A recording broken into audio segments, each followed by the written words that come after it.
Hey everyone, a couple things. So I'm leaving Thursday. We had a close family, he's family member pass away, and so I'll be heading to Chicago Thursday morning for the services. And so I'll probably be out of pocket for a few days, but just wanted to, other than posting when I'm done with my writings, but I wanted to hop on and maybe get one or two videos done. So I just want to, Jennifer, you had a request on, and I'm just going to read what you wrote. When you experience a taste of what you have been working on shifting and want to anchor, lock it in as my new normal. It really stinks to have a taste and go backwards again. And doubt, frustration, pain sets in because you have that taste. You want to expect it wherever, everywhere, and want to be optimistic. So a couple things before we start tapping is when we are learning a new way of being, like when we're finding our new normal, you can expect these sort of shifts. I call it the recalibration process. So we can go up and down. It's like the one step forward, two steps back. So you start to make progress, you get it, and then you feel like you slide backwards. It's like anything is something when... Say, I always notice this in yoga. I always use this when I was doing Bikram yoga, militant yoga as I call it. I would be practicing and practicing and practicing. And I would swear and swear and swear. Hey, Joanne, not long time no see. Talk to you. I would be practicing. And then I was like, I'm not getting any further. And then all of a sudden, one day I would go into the yoga and I'm like, oh man, I swear to God, I went 1/18 of an inch better into that position. And then all of a sudden it felt like, whoa, then all of a sudden after that, I felt like, whoa, I really was able to stretch my body more than I ever had been before. That's learning to recalibrate and making it okay. That it feels like, hey, I took a step forward, two steps back, two steps forward, a step back. It can be all over the place. You're recalibrating to a new normal. The problem is we get impatient and we get a taste of that thing we want. And it's like, I'm just going to use the word vibrationally, energetically. We're still like teeter-tottering. We're not solid in that yet. Like anything, you go into a gym, you pick up a 5-pound weight, then a 10-pound, then a 12-pound, and we're working our way up there. And sometimes, I notice this in athletics more than anything. Sometimes you're like, oh man, I feel so strong. And then the very next day you can go out and you're like, what the heck happened? Because different things are happening in the body. So just to know that, but let's tap on this. So karate chop. Even though I got a taste of it, oh man, I got a taste of it. The thing that I want and desire. And now I feel like I slid backwards. And I'm judging myself for that. This must not be working. I choose to acknowledge I feel this way.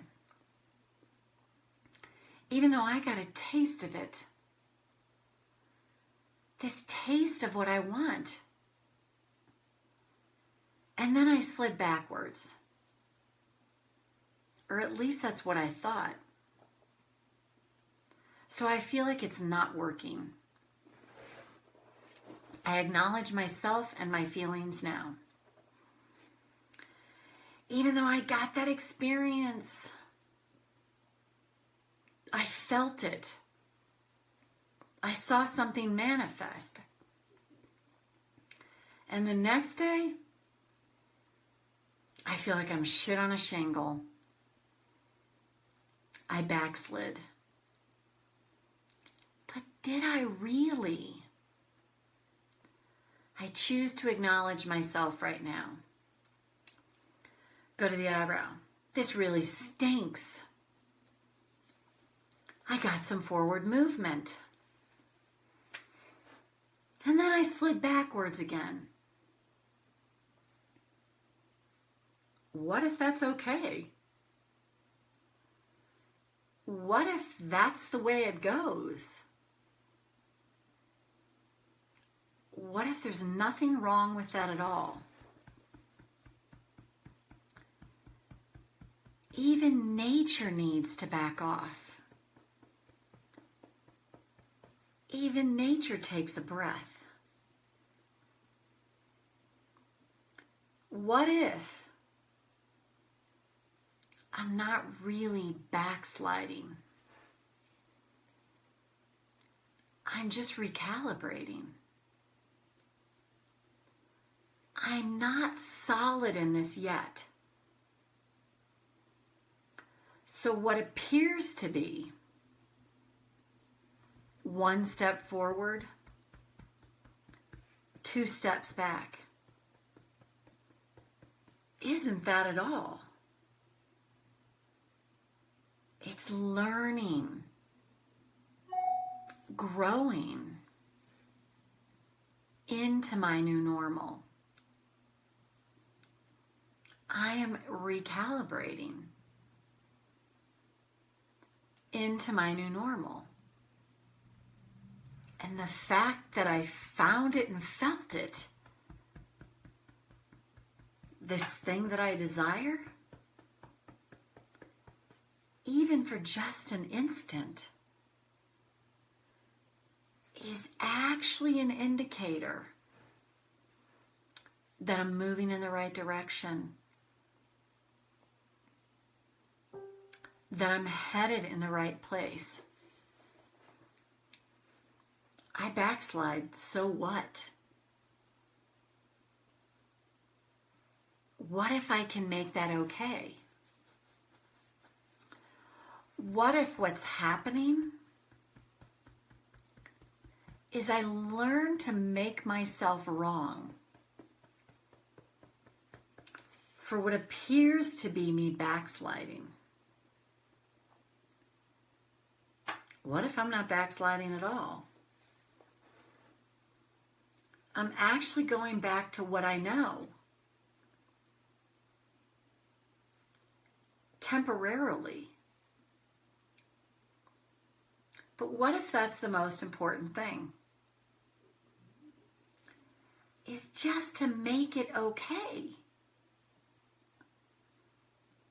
I'm wonky in my energy around this right now.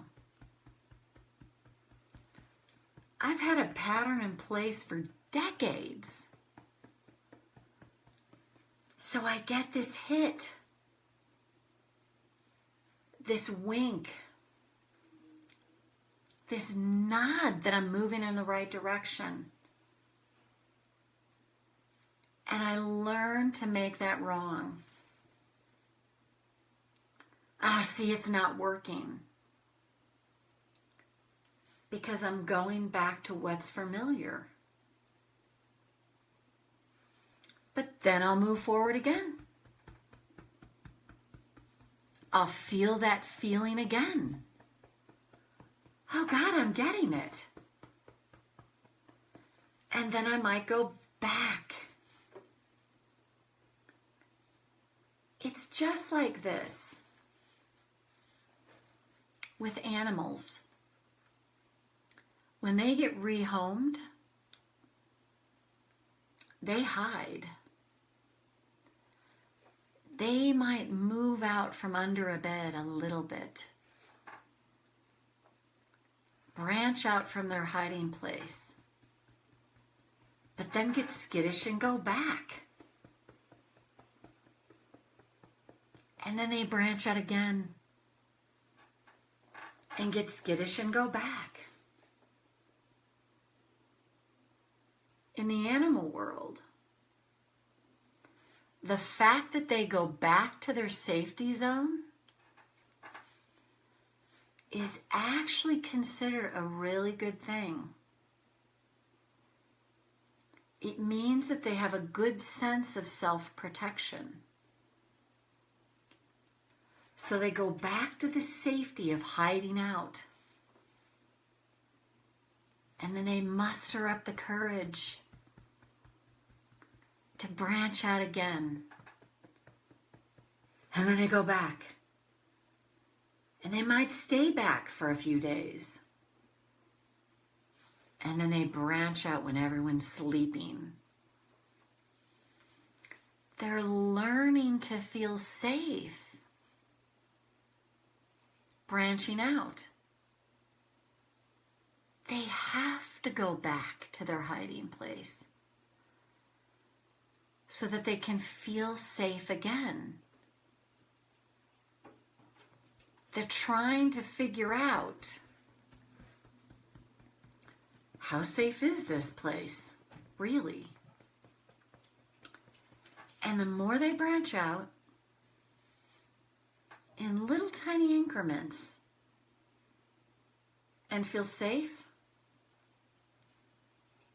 the more they'll be able to expand. They're not wrong for that. They're actually highly intelligent. So what if I can tell myself the same story? That I'm going back to feel safe. And then I'll branch out a little again. I like that story better. And take a breath. So this is absolutely true, at least in the domestic animal kingdom, and I do believe it's in the wild kingdom. So when you rehome, say, a cat or a dog, and the dog, like I'll say specifically with my cats in particular, whenever we brought a new cat home, they would hide. They'd find a hiding space. They'd stay under there, it seemed like, all day. But then they'd branch out, they'd get hungry, and they'd branch out a little bit, but they'd kind of make sure nobody's around, and then they'd run back under. Or they might see and then they run back. And some people might make them wrong for that, but they're not wrong for that. Oh yeah, thanks, Raquel or Rachel? Rachel. So that's what they do. They go out and they check it, and then they go back and they go, okay, I feel safe. And then that gives them and their body the time to soothe themselves so then they can try. They're testing this. Like, is this a safe place? Am I safe here?